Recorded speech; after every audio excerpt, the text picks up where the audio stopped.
A baby's cry jolted me back to reality. I gazed blankly around. This was a small room with red double happiness decorations on the wall, beside which hung a wedding photo inscribed with, "Wishing John Smith and Amy Johnson 100 years of love and unbroken unity." Behind the door hung an old calendar.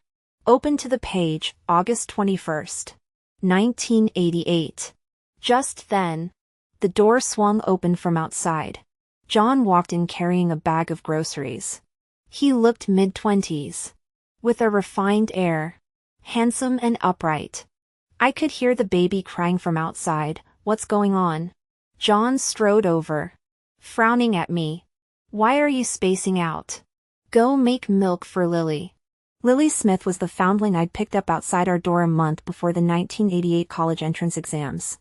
I gave the squalling infant in my arms a look of distaste, set her on the bed, and picked up a damp cloth to wipe my hands one finger at a time.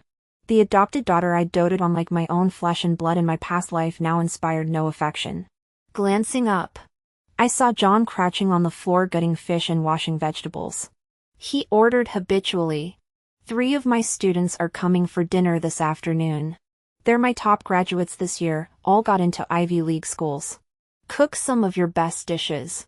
I stayed silent. John paused. "Aren't you going to ask who they are?" I gave a cold laugh. I'd forgotten the names of the other 2 students, but one girl I'd never forget. Emily White. Dinner started at 5 p.m. Teacher and students chatted merrily about college admissions, dreaming of the future. I couldn't join the conversation, nor did I care to. Emily sat across from me, 3 years my junior.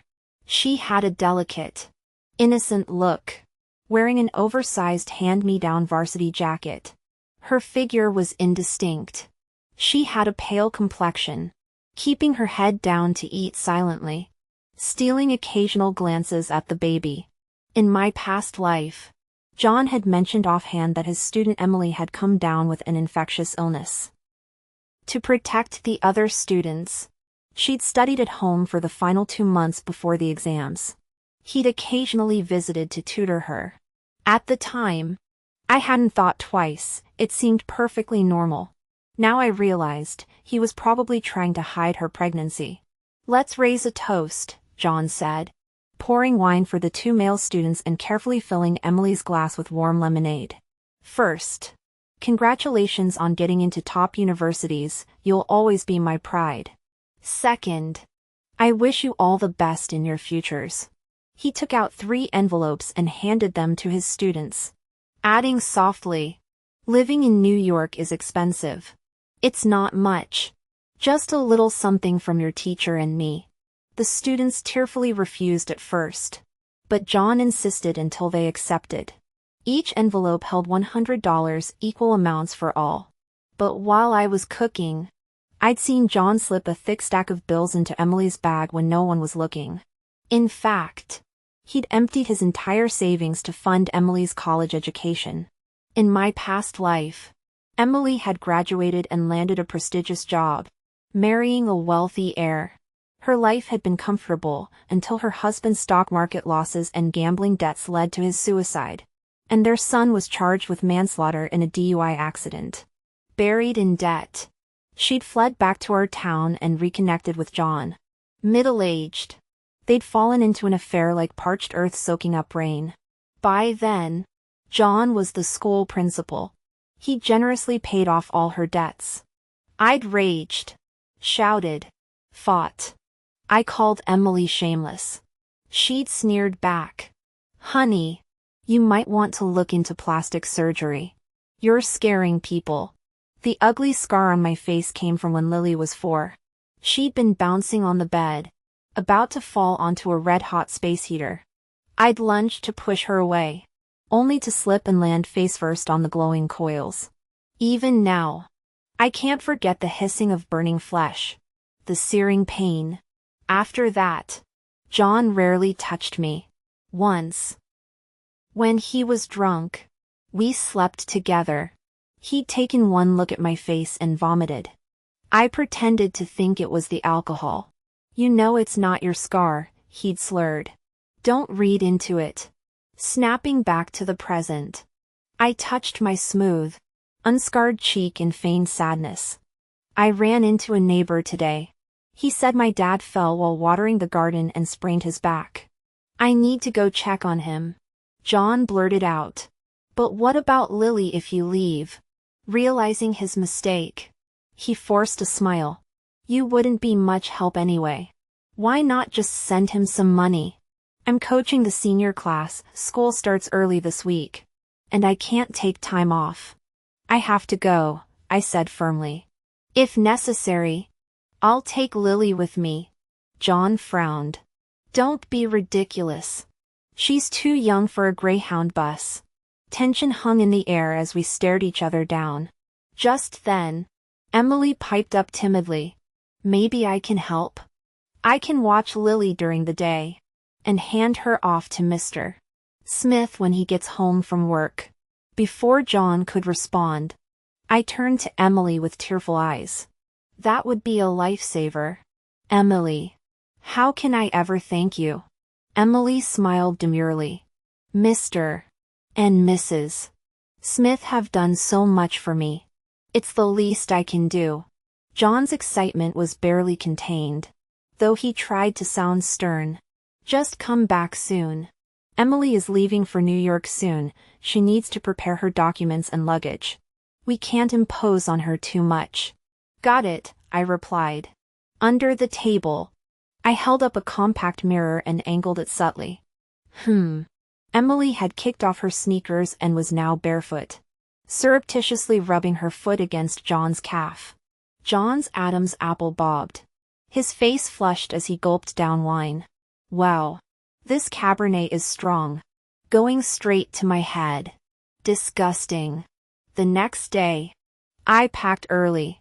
I waited until Emily arrived before heading out.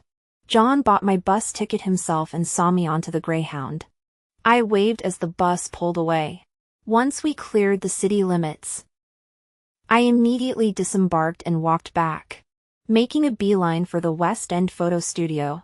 Do you have a video camera for rent? I asked the owner. The man smiled. Planning a wedding video, sweetheart? I shook my head. I need to film something. Eye-opening. I needed proof. Let their school and employers see what these two were up to. Unfortunately, the owner said the camera was out on loan for a few days. Can you wait? He asked. I frowned. I could wait, but I feared delays. Then I remembered something. In my past life, around this time, a young man from Hong Kong had stopped me on the street, saying I had star quality and asking if I wanted to audition for a movie. He'd said he'd be leaving town on August 22nd and asked me to meet him at the Golden Gate Hotel. Back then, I'd told John about it. He'd scoffed. You're a high school dropout waitress, what would a movie producer want with you? He's probably a scammer. I'd been naive enough to think he was just looking out for me.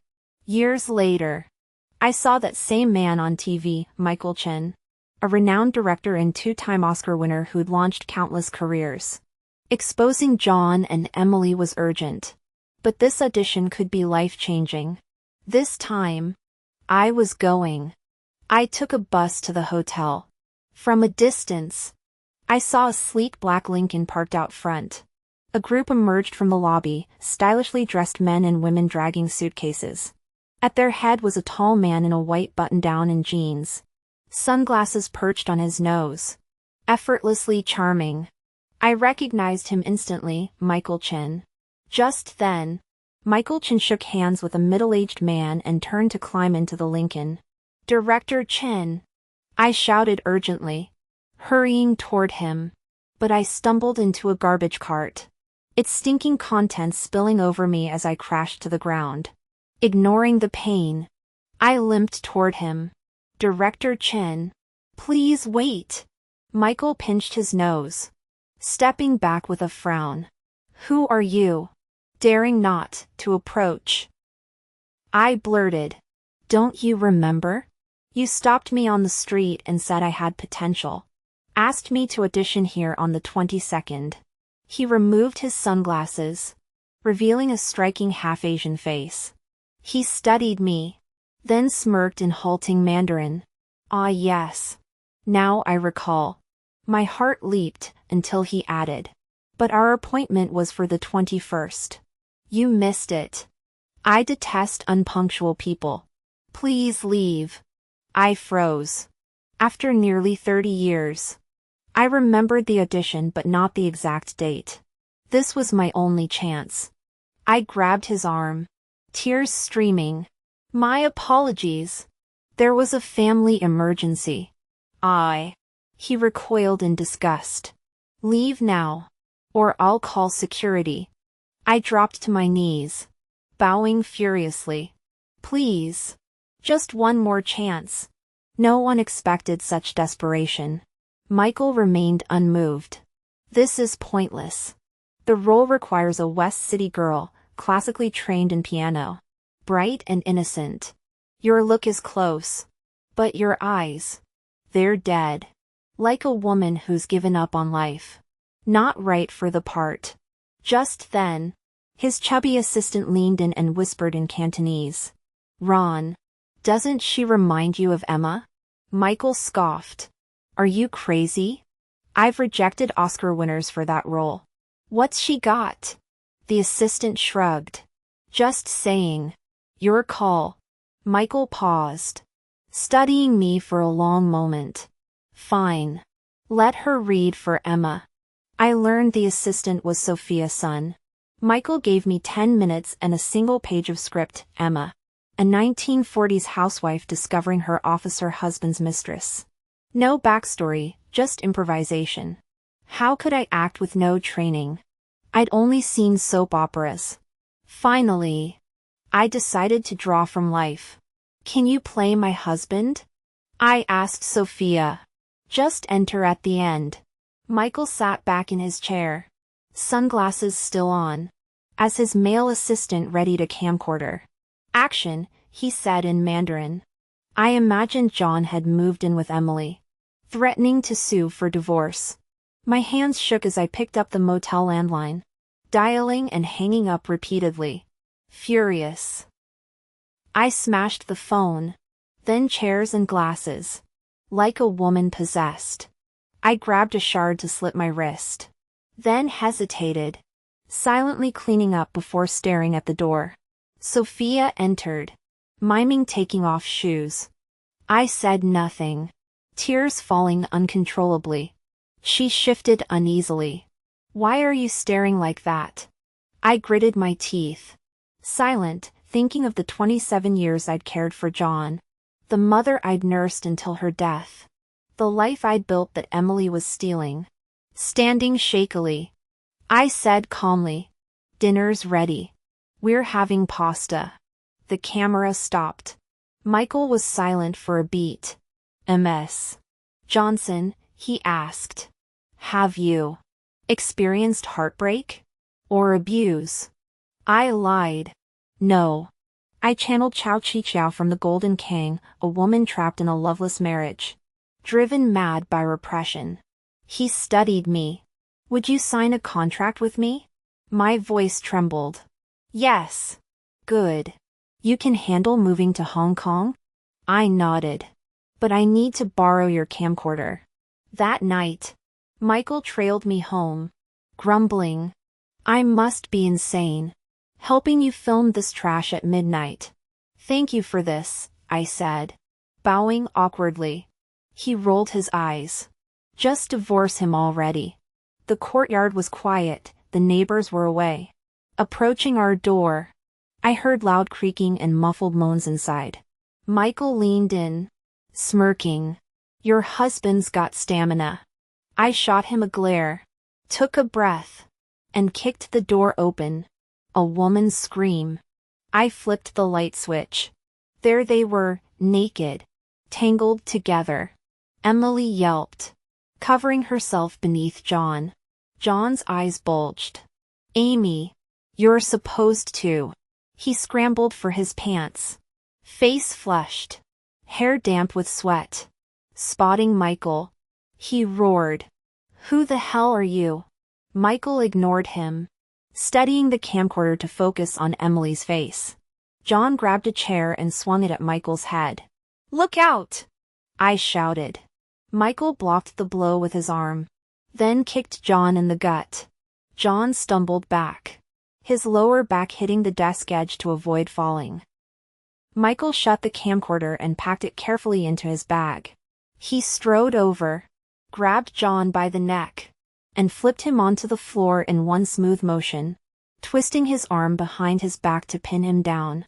Clearly trained in martial arts, John struggled wildly, shouting at me, "Amy Johnson, who is this guy? You're cheating on me?" Just then, a neighbor called out, "Mr. Smith? Amy? What's going on in there?" I opened the door, smiling at the onlookers. "Just a rat problem, we're taking care of it." Closing the door, I glanced at Emily trembling on the bed before approaching John. "Let's talk." The analog clock ticked loudly. The room was silent except for Emily's sobs. Finally, John spoke. "Emily, go home. I'll handle this." Emily stood to leave. "Stay right there," I snapped, rolling up my sleeves. John stepped between us, blocking me. "You said your dad was hurt. Why come back in the middle of the night? You set this up. And who is he? Your lover? How long has this been going on?" Classic John. In my past life, when I caught him with Emily in a motel, he'd blamed me, called me every name in the book. In his eyes, I had no virtues. Playing bingo with coworkers, addicted to gambling, lending my brother $2,000 after his car accident, bankrupting our family for your relatives. He'd endured me for decades. He said, would rather leave with nothing than stay married. Nothing was right. He'd sold our house, drained our savings to pay Emily's debts. He'd even convinced Lily to lie about gambling debts to scam $15,000 from me. I swallowed my rage, glancing at Michael, who now sat by the door with a novel, legs crossed, looking bored. "He's a private investigator I hired," I said. 10 of you couldn't take him. So behave. Reminder, half the people here work at your school. This gets out, your reputation's toast. I nodded at Emily. Hers too. John was silent for a minute, then sighed, feigning guilt. This isn't Emily's fault. I had too much to drink with colleagues. Came home and thought she was you. I laughed. So you're claiming you raped her? I turned to Emily. Want me to call the police? We have footage. Emily flinched. No. Please. Mr. Smith has done so much for me. I don't blame him. Interesting, I sneered. Sounded like you were enjoying it earlier. Michael coughed to hide a laugh. John grit his teeth. We're married. Amy! Let's sort this in private. I'll apologize, grovel, just delete the video. Emily joined in, weeping. I promise I'll never come back to West City. Never see Mr. Smith again. Really? I smiled. What about your daughter? Lily? Color drained from Emily's face. Her lips trembled. John exploded. Leave Lily out of this. She's a foundling. Is she? I asked coolly. On May 10th, 1988, I found a basket outside our door, diapers. A note from a mother claiming her in-laws drowned her previous daughters. She begged us to raise the baby since we were the kindest, most educated couple on the block. You took her to the police, then brought her back, saying we'd foster her temporarily. Funny how you gave Emily thousands in cash right after she fell ill senior year. Funny how Lily was born 9 months after Emily's illness. Want to guess what happens if we run a DNA test? I grabbed Emily's arm. Let's go to the clinic right now. No. She struggled free. John. Help me. John shoved me away. Stop this madness. You hate the kid. Just say so, don't drag Emily into your lies. I held Lily up. If she's not Emily's, maybe we should. No. Emily snatched the baby, clutching her protectively. No need for a test, the maternal panic in her eyes said it all. John sank to the floor, hands in his hair. Finally, he looked up. What do you want, Amy? First, a divorce. Second, Emily's college acceptance letter. Absolutely not, he roared. Do you know how hard she worked? This is cruelty. I stared at him. Always Emily first. Bravo, I said, clapping. Such a hero. Let's do the math. Emily. You're 19, pregnant at 18. Statistically, how many tries does it take to conceive? So when exactly did your affair with Mr. Smith start? Before or after your 18th birthday? I turned to John. Statutory rape, right? Wonder what the school board would say. Panic flickered in his eyes. We were legal. You can't prove otherwise. Sure, I smiled. But will the university believe that? The police? Your students' parents? Emily collapsed to her knees, pressing a pair of scissors to her throat. Take the letter or I'll kill us both.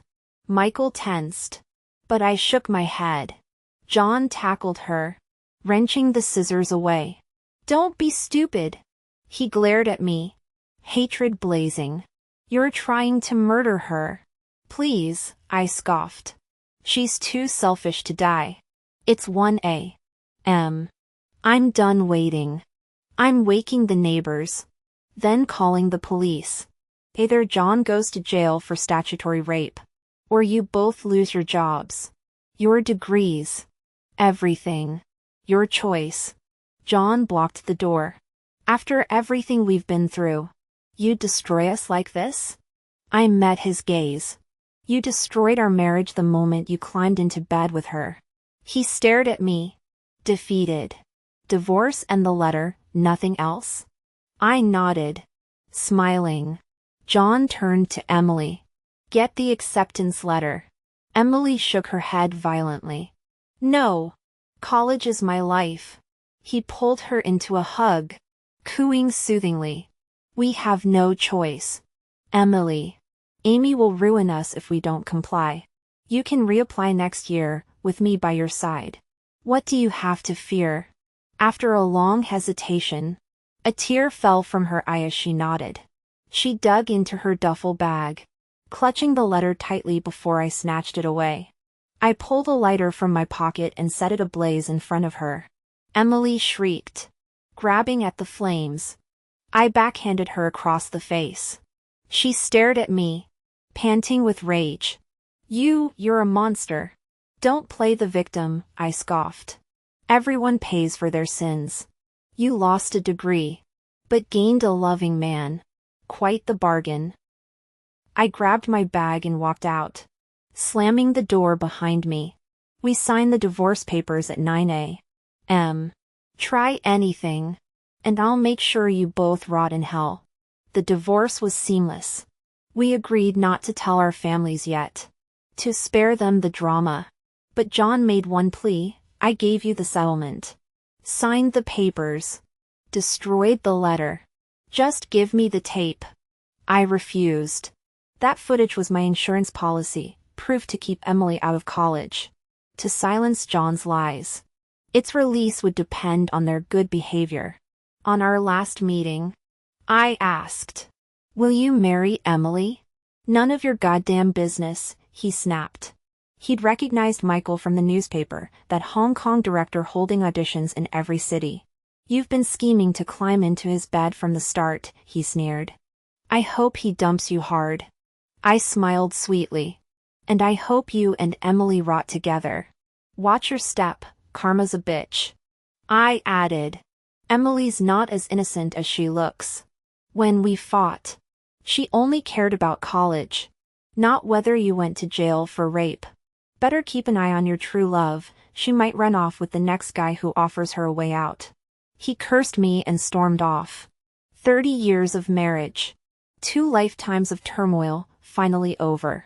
A month later, Michael wrapped his mainland shoot and took me to Hong Kong. At a Cantonese tea house. He sipped black tea while reading the paper. I wrote furiously. Love letters, he mocked. Just checking in with my cousin in West City, I lied. In truth, I was penning an anonymous tip to the West City School Board, accusing John Smith of having an affair with a student. Too soft, Michael noted. Flipping a page. Burning her letter was petty. She can just reapply. Closure takes time, I said vaguely. I didn't tell him about the pending family crisis. John's mother would suffer a stroke by year's end, leaving him as the sole caretaker, while Emily, I suspected, would abandon him and the baby to pursue her own ambitions. No. They wouldn't escape that easily. The tip would ensure their scandal stayed public, trapping them in each other's orbit. Debts, after all, must be paid. Time to go, Michael said, folding his paper. You need a stage name.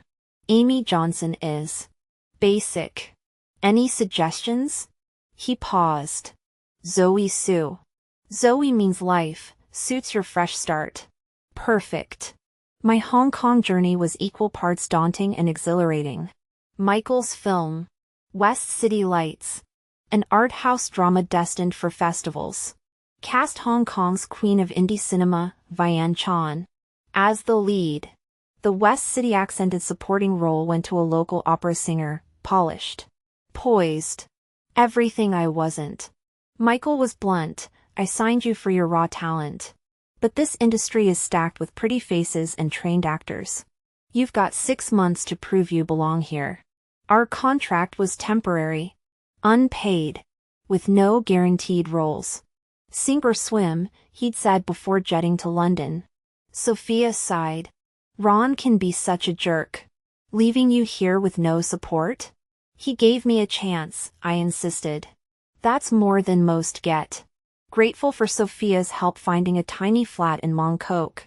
I took her advice to heart, master Cantonese. Or drown. I took a cash-in-hand job at a fried chicken joint, perfect for practicing language skills while staying flexible for auditions. I spent my meager savings on skincare and yoga classes, an actress's face as her resume. At night, I devoured scripts and classic films, determined to bridge my experience gap. Gone were the days of living for others, Lily's tutors, John's meals, his mother's care. Now, every effort was for Zoe Sue. For the first time, I existed solely for myself. November arrived quickly. Sophia got me a spot on a film set. My role was a background extra, no lines. No close-ups. Just a face in the crowd. But it gave me a front-row seat to observe how a production worked. How seasoned actors prepared their roles. Of course, as a nobody, I faced indifference. Snide comments. Sideways glances. What did I expect? When you're starting at the bottom, you learn to bend before you can stand tall. News from West City trickled in. John had been investigated.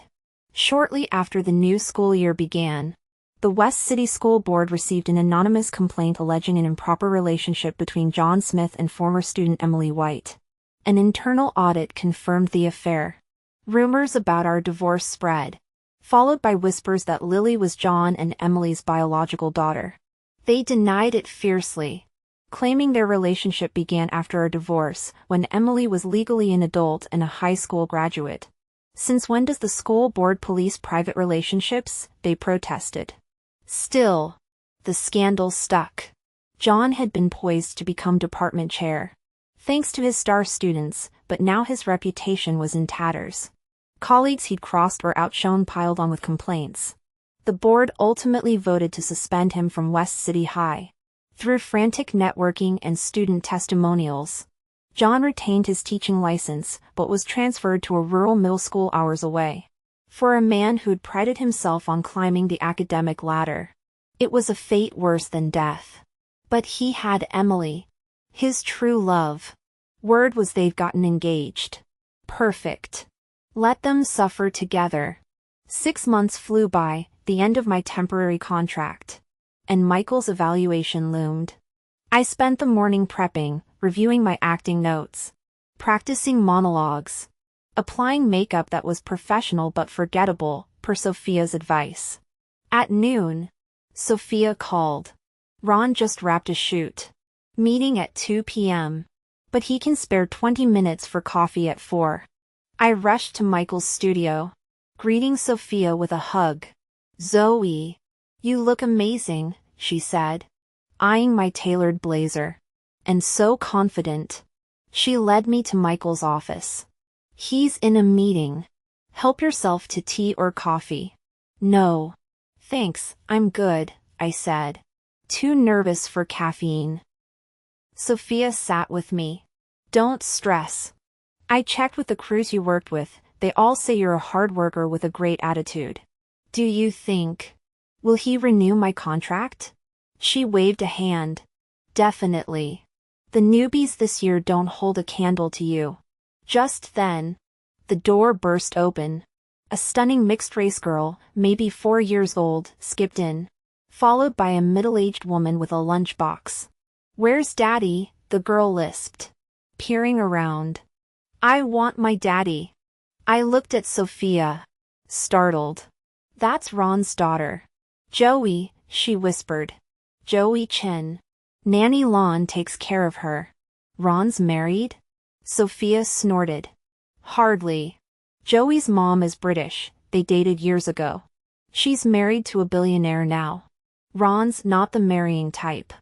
I gaped. "But this is old news," Sophia said. "Tabloids had a field day when Joey was born. You just don't follow gossip. That's all." Joey toddled over to me, leaning on my knees with big, curious eyes. She was a doll, blonde curls, lace dress, lashes like butterfly wings. "Who are you?" she asked, grinning. "Are you Daddy's girlfriend?" Before I could answer, her smile vanished. She stood on tiptoe and slapped my cheek. "I hate you. Bad lady." Lon rushed over, scooping her up. "Joey, we don't hit." Apologize to the nice lady. Joey stuck out her tongue at me as they left. Sophia winced. "Sorry, she's spoiled rotten. Don't take it personally."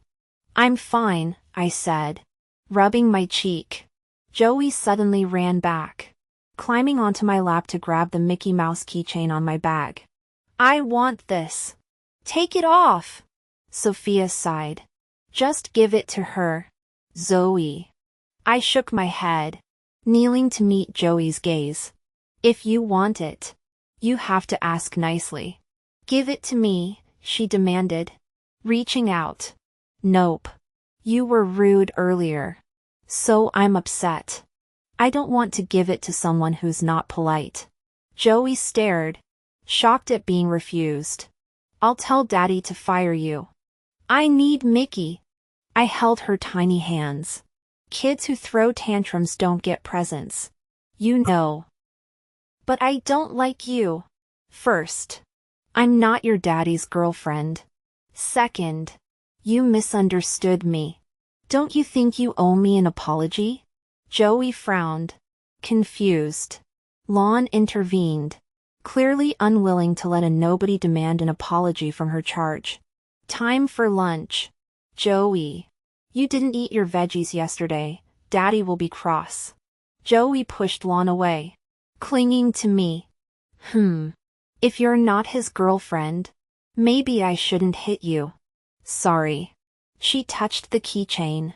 "Can I have it now?" "Only if you eat all your veggies today." Joey turned to Lon, shouting, "I want lunch now." Lon pulled out a bento box, kneeling to feed her. But Joey pointed at me. "I want pretty auntie to do it." I set the box on a chair. "You're 4 years old, big girls feed themselves." Joey pouted, then picked up her fork, stabbing a carrot slice and eyeing me warily. I nodded encouragement. Good job. Lon marveled. I've never seen her eat veggies without a fight. You have a magic touch. I smiled faintly. Just practice from raising a spoiled kid, I thought. After finishing her meal, Joey claimed the Mickey keychain, promising to eat veggies every day for a Donald Duck toy. She dragged me into a game of pretend until she grew drowsy, curling up in my lap. Nanny Lon tried to take her home. Joey Chin wailed and refused to leave, throwing a tantrum to see her daddy. I knew the little girl was just craving her father's presence. Sophia sighed. Ron's in a meeting, and there's a script reading later. If Joey bothers him now, he'll lose it. After a pause, I beckoned to Joey. How about I tell you a story, sweetie? Her nose red from crying, Joey asked. What stories do you know? I smiled gently. Lots of them. Cinderella, The Little Mermaid, Journey to the West. Joey snuggled into my arms, stretching out her tiny hands to be held. I lifted her, cradling her just like I'd once held Lily, stroking her arm softly as I began to weave tales. Joey's hand rested on my chest, her thumb in her mouth. Her eyes fixed on me with rapt attention. Gradually, her lids grew heavy, and she drifted off. When Nanny Lon tried to take her, Joey clung to me, sobbing. It's okay. I'll carry her, I said. 20 minutes later, the door swung open. Michael Chin walked in, leaner, with a fresh crew cut that sharpened his already striking features. Our eyes met. He froze for a beat, then strode over to take Joey from my arms. Half asleep, Joey murmured, clutching my neck. Mommy, hold me. I stiffened, glancing at Michael. His gaze turned glacial. He snatched Joey away, thrusting her into Nanny Lan's arms. Who authorized bringing her to the studio? Nanny Lon bowed hurriedly. My mistake, Mr. Chen. It won't happen again. Once they left, Michael turned to me, voice icy. Zoe Sue, what is your agenda here? Sensing his fury stemmed from Joey's mommy slip, I rushed to explain. I was just. Don't play dumb, he snapped. You think using my daughter will manipulate me into renewing your contract? To stay in Hong Kong? To become a star? My throat tightened. I would never. Then why call you mommy? He barked. I know your history. You begged for an audition, sabotaged your ex-husband with an anonymous letter, now you're exploiting my child. Sophia interjected. Ron. I was here the whole time. Zoe didn't say anything inappropriate to Joey. Shut up, he roared at Sophia, then pointed at me. Listen closely, Zoe. No reputable studio in Hong Kong will sign a schemer like you. If you want fame, go shoot porn while you're still young, no one will care in a few years. My nails dug into my palms. That's unnecessarily cruel. Mr. Chen. Get out, he said, pointing to the door. When I tried to plead, he picked up the phone. Security. Escort MS. Sue out of the building. I wiped my tears, bowing deeply. You'll always be my mentor, Mr. Chen. As I reached the door, I turned. Your daughter needs more than gifts, she needs you. Fix your parenting before it's too late. Rain lashed the city as I sat on a concrete stoop, watching traffic blur through my tears. Hong Kong's skyline loomed above, glittering, indifferent. The dream I'd carried here 6 months ago felt shattered. Sophia found me there, holding an umbrella over my head. Zoe, are you all right? I collapsed into her arms, sobbing uncontrollably. She rubbed my back. Don't take it personally. Ron's latest project got rejected today. And Joey. She's a raw nerve for him. I swear I didn't use her, I choked out. I believe you. But Ron's too proud to admit he overreacted. What will you do now? I shook my head. He's blacklisted me. Sophia. I'll never work in Hong Kong's film industry again. She sighed, hugging me tighter. You're resilient. Whatever path you take next, you'll dominate it. I'm sure of it. In the days that followed, I pounded the pavement for extra work. But every casting office turned me away. Michael's threat had teeth. With rent due and savings dwindling, I considered fleeing back to West City, but failure wasn't an option. He'll cool off, I told myself. Just wait him out. On the 10th day after the confrontation, Sophia burst into my tiny apartment, grinning ear to ear. Ron wants to sign you to a long-term contract. Are you in? I stared, stunned. But he hates me. She rolled her eyes. Men. After I left his office, he did flip through your notebooks. And Joey's been begging for Pretty Auntie nonstop. Yesterday, he made me replay the security footage and watched her background scenes from that period drama. Don't tell him I said this. But he was impressed. That evening, I stood outside Michael's office, heart hammering. He looked up as I entered, his expression unreadable. Your notebooks, he said finally.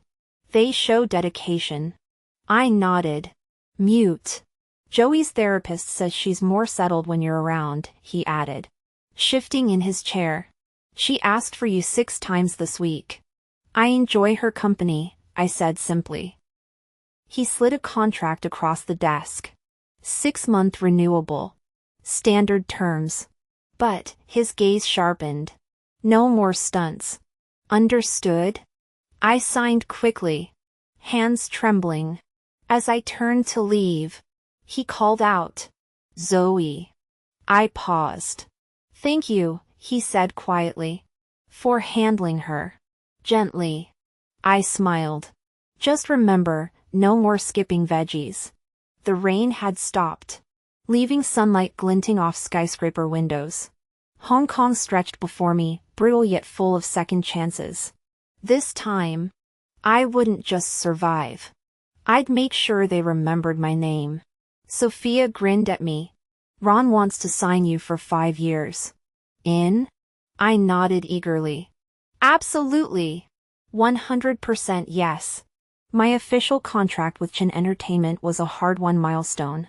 I moved out of my tiny rundown apartment into a sleek studio the company leased. No more communal showers. No more shared kitchens. Shortly after signing, Sophia called. Joey's been asking for you nonstop. Want to hang out with her?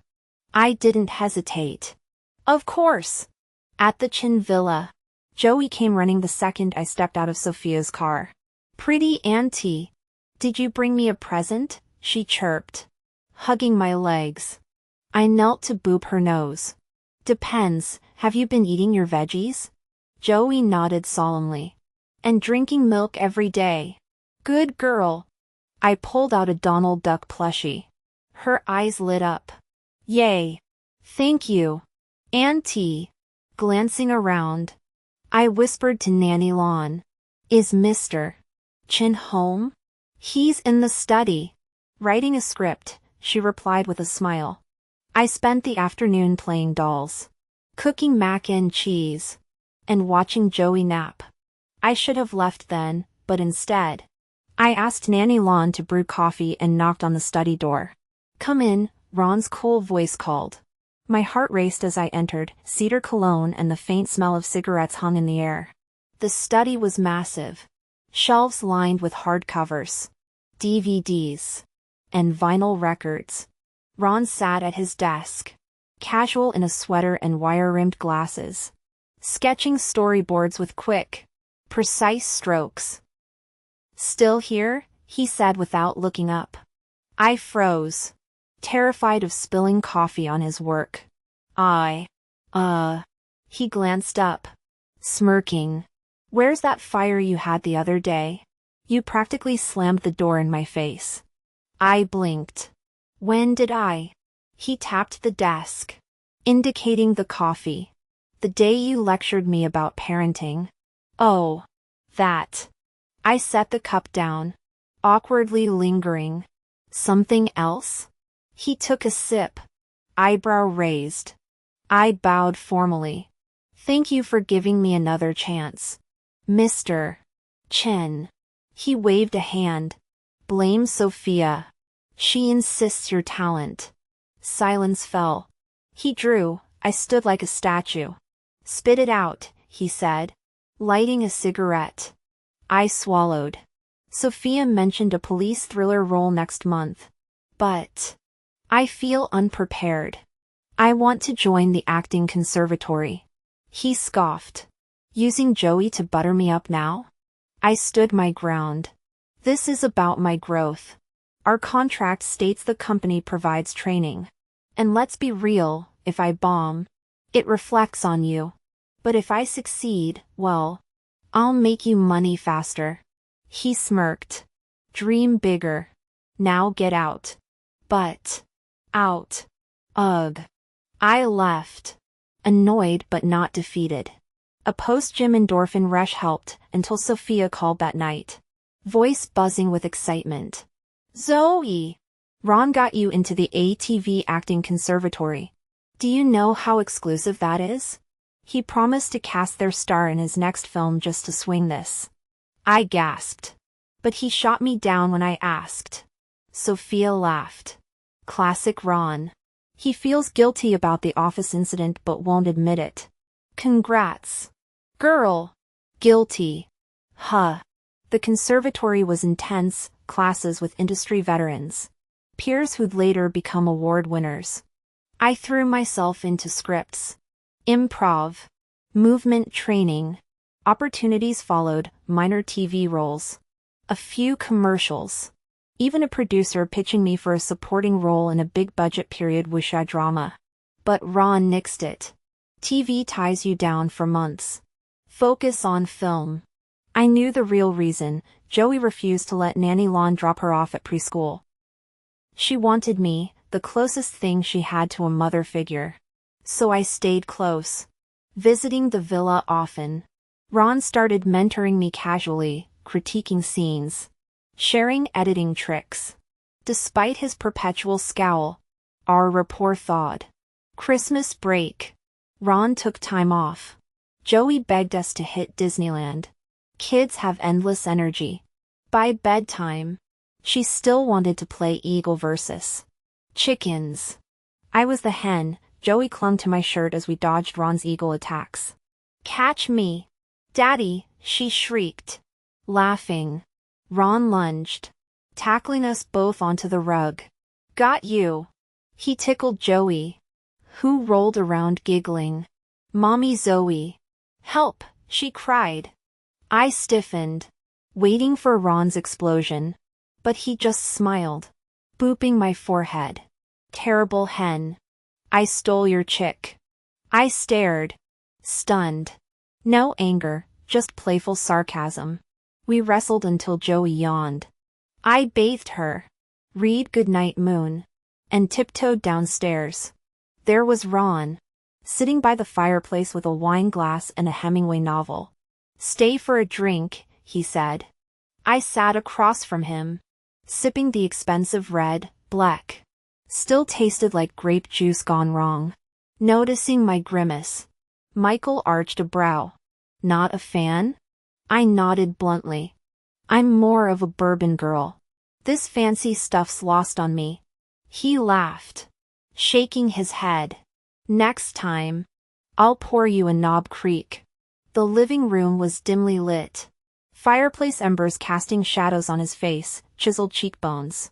The open collar of his white Henley revealing a sliver of chest. As he leaned in, I tensed. Leaning back. Relax, he smirked, brushing a strand of hair from my face. Glitter. He settled back, sipping his wine. My heart raced. The fireplace heat suddenly stifling. I hadn't drunk much, but the moment felt heady. Joey adores you, he said, swirling his glass. She's happier since you came around. even toned down the tantrums. Thanks, Zoe. I waved it off. I adore her too. He clinked my glass. About what I said before. I was out of line. Sorry. I pretended to mishear. Wait, Sophia said you're too stubborn to apologize. Did my ears just deceive me? He reached for the phone. Sophia's gossiping about me? I should dock her pay. I grabbed his hand. No, blame me instead. His smile lingered as his gaze fell to my hand. I pulled back. Fists hidden behind me. Tension crackled like sparklers, soft. Illicit. Electric. He tucked a loose strand behind my ear. I turned down 3 TV offers for you this year. Mad? I shifted, masking disappointment with a smile. You know this industry better than anyone. Good. His grin was cat-like. I checked my watch. I should go. He stood smoothly. It's late. Stay the night. I'll be fine, I said. I drove, be home in no time. Shortly after Christmas. Sophia called, buzzing with news. Zoe! Ron got you a role in Liang Chaoxing's new period film. I knew the truth, this was payment for babysitting Joey. Before filming, Michael prepped me thoroughly. Your third billing. Most of the heavy liftings with the leads. The script called for a month of shooting, manageable. So I wouldn't abandon Joey. I pinky promised the little girl I'd be back soon. On set, the vibe was mostly cordial. The lead actress, a triple threat star, was down to earth. The male lead, Ethan Lin, fresh off a Best New Actor win, was poised for greatness. I learned a lot until the second female lead, Monica Sun, started targeting me.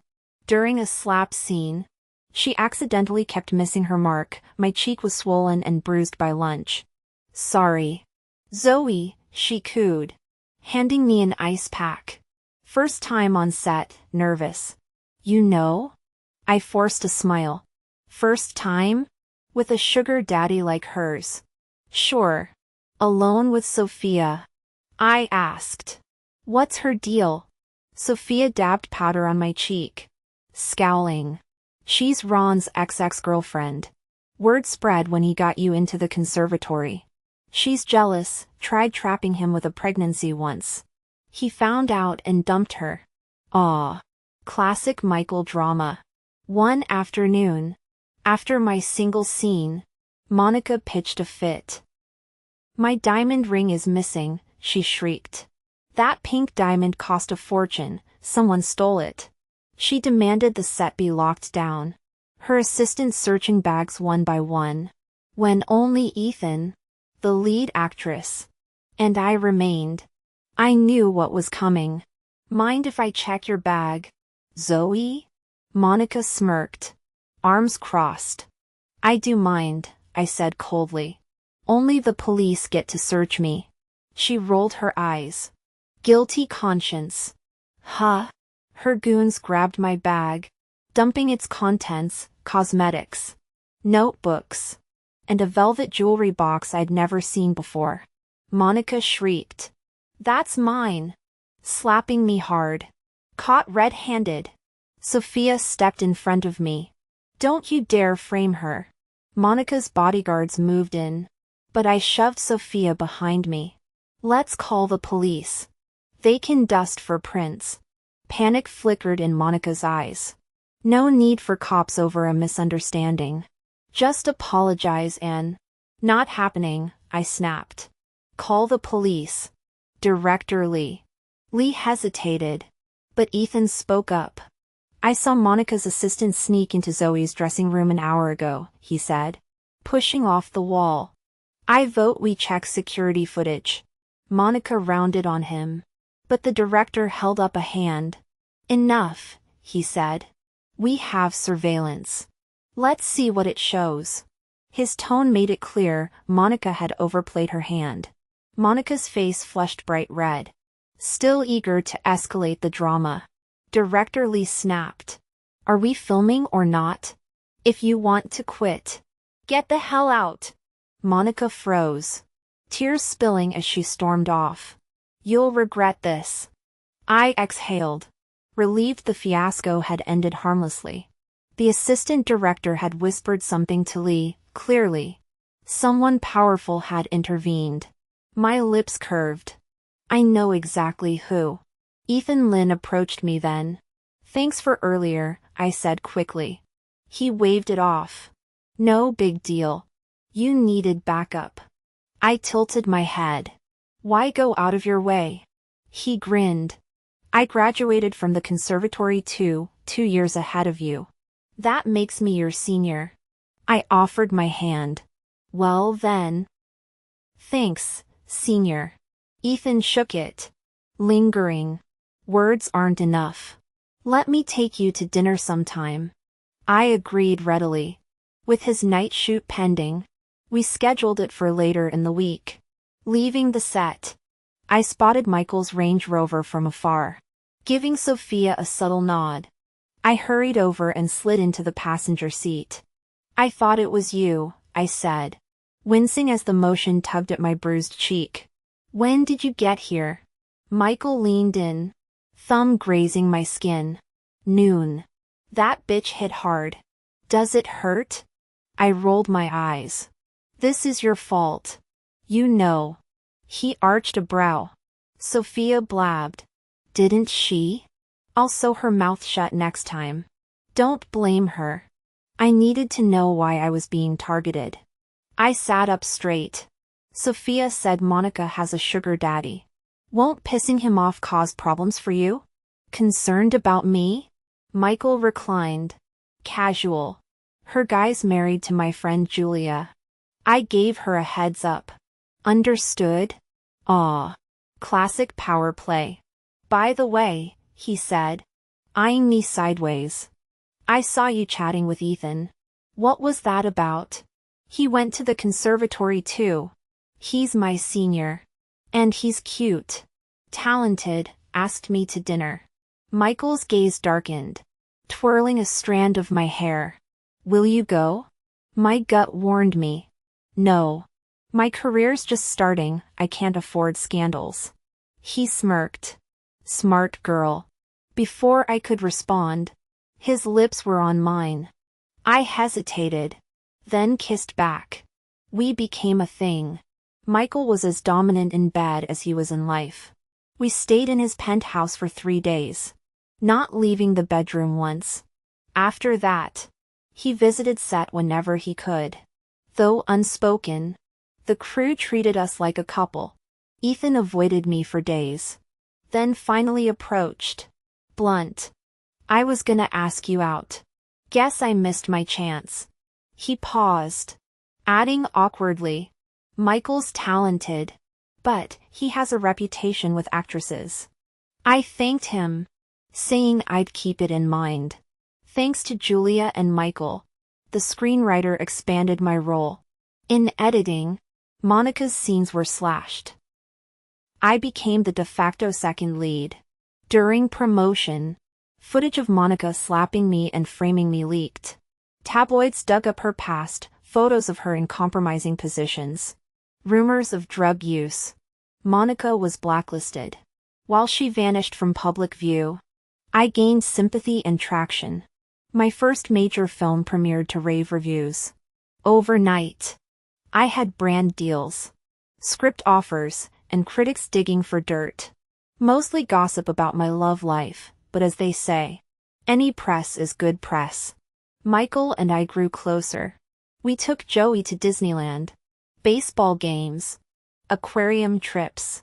Sometimes, it felt like we were a real family. I even daydreamed about weddings, me in a Vera Wang gown, him slipping a diamond on my finger. Sophia rolled her eyes at my fantasies. Love makes women stupid, she'd say. Flings are fine, but don't fall for him. He's a genius and a playboy. He'll break your heart. I scoffed. This is different. He cares about me. Midway through the next year, I graduated from the conservatory. Then came the news: I was nominated for a Golden Lion Award for Best Supporting Actress. The most prestigious film award in the country. Equivalent to an Oscar. As a rookie, I didn't expect to win, just happy for the exposure. Wearing a Dior haute couture gown, I walked the red carpet, posing for photos. When my name was called, I froze. Ethan nudged me, grinning, and I stumbled on stage. The trophy in my hands was ice cold. Surreal. In my speech, I thanked the team, the director, and Michael. After the ceremony, I tried calling Michael, but his phone went straight to voicemail. Sophia said he was filming overseas. Busy. I called my parents next. They'd initially raged at my divorce, calling me reckless for moving to Hong Kong with a stranger. They'd begged me to reconcile with John, threatened to drag me home. But I'd stood my ground, sending money regularly until they came around. Now, seeing me on TV, they boasted to neighbors. Tonight, they congratulated me, teary, finally proud. At the after party, I couldn't wait to get home. Since Michael was away, I'd celebrate with Joey. But when I arrived at the villa, his assistant's car was parked out front. He blocked my path. Awkward. Joey's at her uncle's, staring at the lit windows. I understood instantly. Don't tell Michael I was here, I said. In my gown, clutching a bottle of champagne, I sat in my car all night. The city lights blurred as tears fell. This is the reality of loving a man who belongs to everyone. Fame, fortune, but no happily ever after.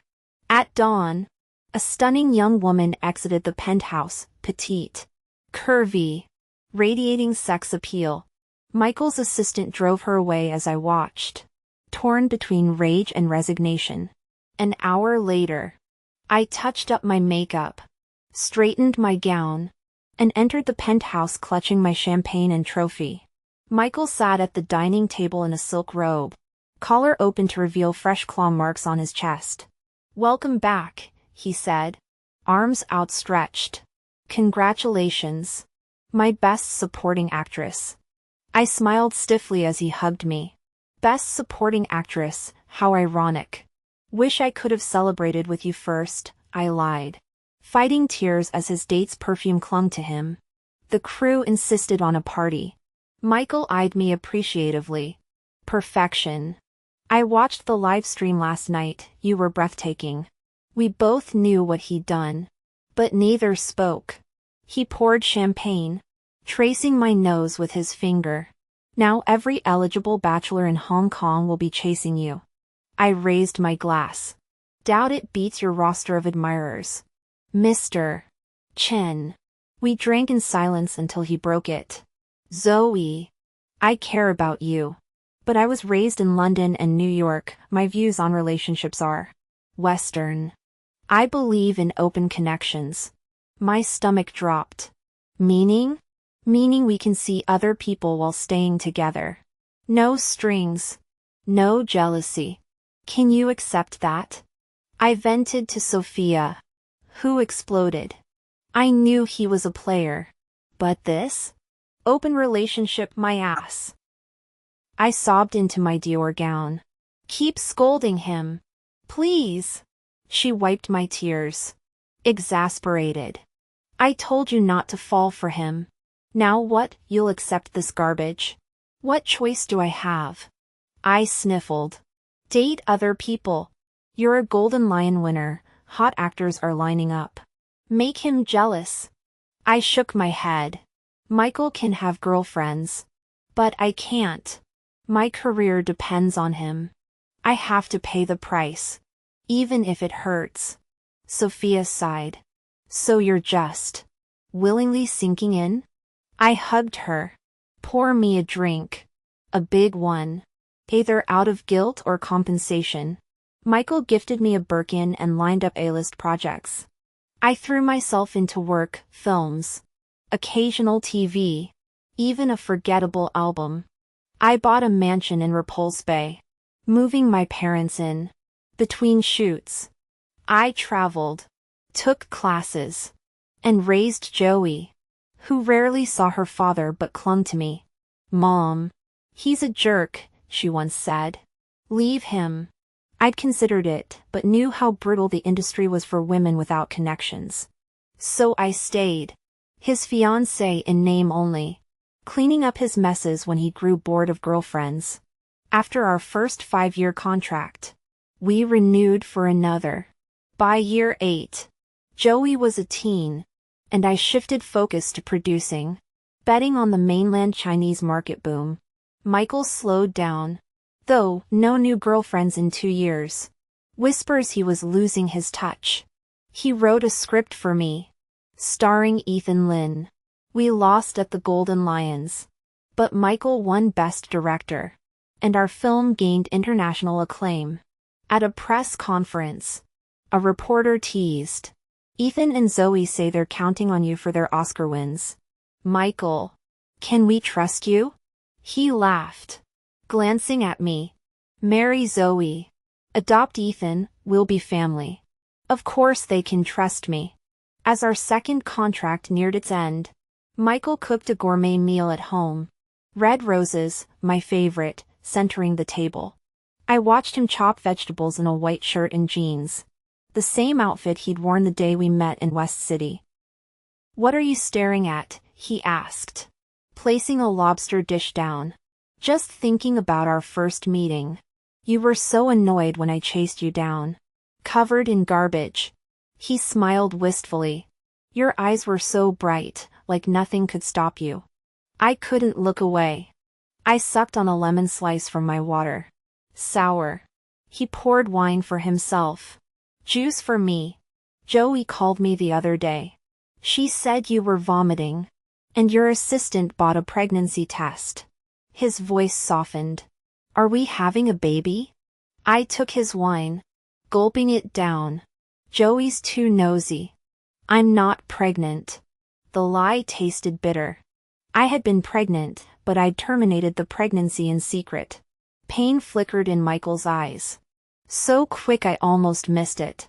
He rested his hand on my shoulder, smiling softly.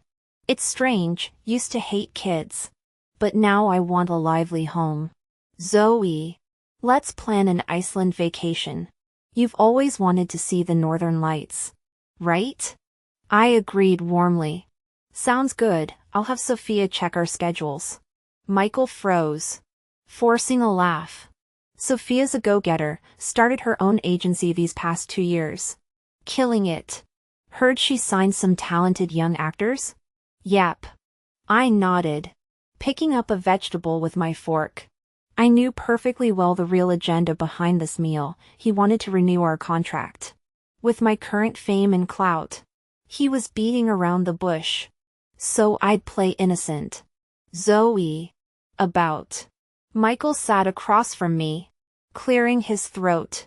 "Our contract's ending. What's your plan?" I set down my fork. "Been swamped, I forgot to mention I won't renew. I'm joining Sophia's agency." His gaze dropped, a flicker of dismay crossing his face. "At your level, you don't need an agent." I smiled faintly. "It's about supporting her. She's done so much for me, it's my way of giving back." "Good. Good." He took a long sip of wine, staring at me intently. "I want to marry you, Zoe. I've loved you all these years, truly." Silence. I traced the petals of a crimson rose. "Remember when I won Best Supporting Actress? The night sky was beautiful. I stared at it all night." Michael looked down, avoiding my eyes. I couldn't read his expression, sadness, regret, or just discomfort. It didn't matter. "I'm leaving, Michael." As I reached the door, he called out abruptly, "Zoe, you've always been so self-aware. Always knew your worth. After all these years, did you ever love me?" I didn't turn back. Of course I did. 2 months later, filming took me to West City for 2 weeks. Joey insisted on coming, curious to see where I grew up and try all the local street food. West City had changed drastically in 11 years. Crowds of fans swarmed the airport. Amid the chaos, I thought I saw a familiar face, but it was gone in a flash. At the hotel, Joey flopped onto the bed with a groan. Never traveling with a celeb again. My feet are killing me. Now 15. She was tall, stunning, and the spitting image of her father. A dry voice came from the doorway. Told you not to tag along. Enter Dylan, my new boyfriend. A British model and Michael's youngest brother. Tall, toned, and annoyingly charismatic. We'd hit it off instantly during a trip to London 2 months prior. Joey shot him a glare. You're the reason Zoe isn't my mom. Dylan slung an arm around me, grinning as he kissed my cheek. She's only 32. Kid. Don't age her. Just then, my assistant knocked. There's a John Smith here with his daughter. Saying he's your relative. My heart skipped a beat. John Smith, the name felt like a blast from the past. Send them up. And have security present. John looked years older, balding, heavy-set, and hidden behind thick glasses. Beside him stood a teenage girl, Lily, with burn scars on her left cheek. She shrank into herself at the sight of Joey's confidence. Zoe, Joey said softly, sensing the tension. Want me to take Lily for a walk? I hesitated. Memories of Lily's betrayal and my past life lingering. Actually, could you and Dylan give us a moment? Dylan nodded, ushering Joey out. John stiffened as they passed. Alone? I asked coolly. What do you want, John? He stared at me. Intense. Zoe. I was reborn too. I remember everything. I motioned for my security guard to stay close. Go on. I was an idiot. I ruined us. Emily ruined us. I'm sorry. I studied him. Gone was the arrogant professor. Replaced by a man haunted by regret. Lily's scars. He began. Are a consequence of choices you made, I finished. I know. He swallowed. I want to make amends. For Lily's sake. Yours. I stood, grabbing my coat. I don't need your amends, John. But Lily deserves better. As I left, his final words trailed after me. You were always too good for me. John Smith looked at me, lowering his eyes as he hugged his daughter. Lily's your biggest fan. She'd love your autograph. He gave Lily a gentle push.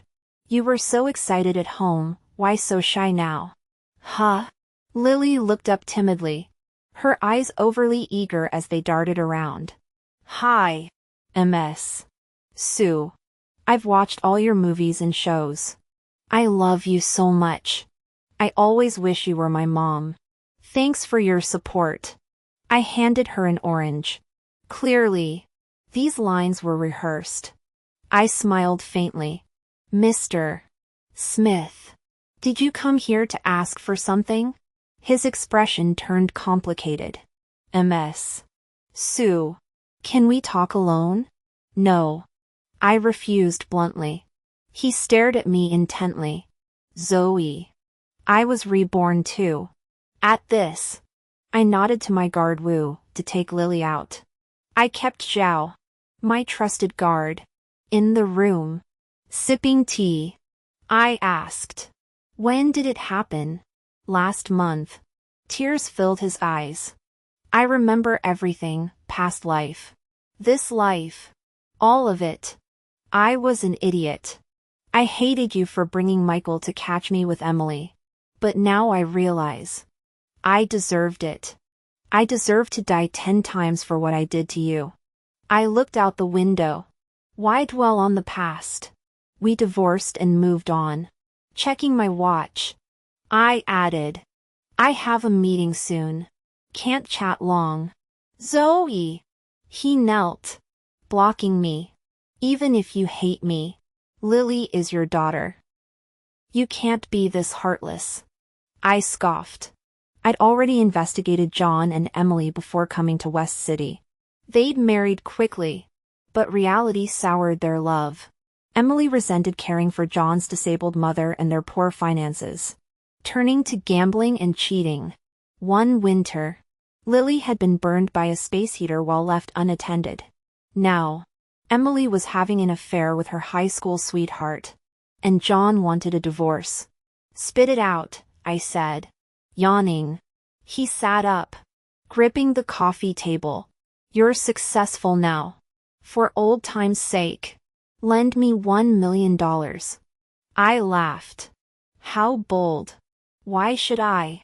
Glancing at the guard, he straightened. Because you burned Emily's college acceptance letter. Think your fans would love that story? I shook my head. Not really. Furious. He slammed the table. I found the anonymous letter that got me fired. It was mailed from S City, the same route to Hong Kong. You sent it. You ruined us. So? I shrugged. I've weathered worse scandals. Go ahead and leak it. Fans might even like me standing up to cheaters. He deflated, begging again. Lily's scarred. She needs plastic surgery. Her fiancé broke off the engagement because of it. Please help her. No. You're heartless. He lunged for the window. I'll jump unless you pay. My guard Zhao tried to calm him. Sir, let's discuss this. I have nothing to say to this bitch. John shouted, swinging one leg out the window. Choose now, money or blood on your hands. Do you even know if Lily is your daughter? I asked coolly. He froze. What? I tossed a VHS tape on the floor. I brought this for you. I had your DNA tested years ago. Sorry to break it. But she's not yours. Mother? Yes. Father? Not so sure. You're lying, he roared. Test her yourself if you don't believe me. Face pale, he staggered against the wall, then stormed out without a 2 weeks later. As word. I boarded my flight from West City. I bought a newspaper.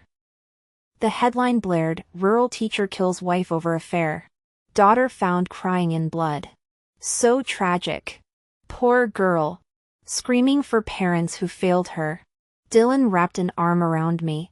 What's on your mind? Leaning into him. I smiled. Just thinking life's too short to waste. Let's eat, drink, and enjoy after we land. Always. He kissed my temple. The plane soared above the clouds, leaving West City and the past far behind.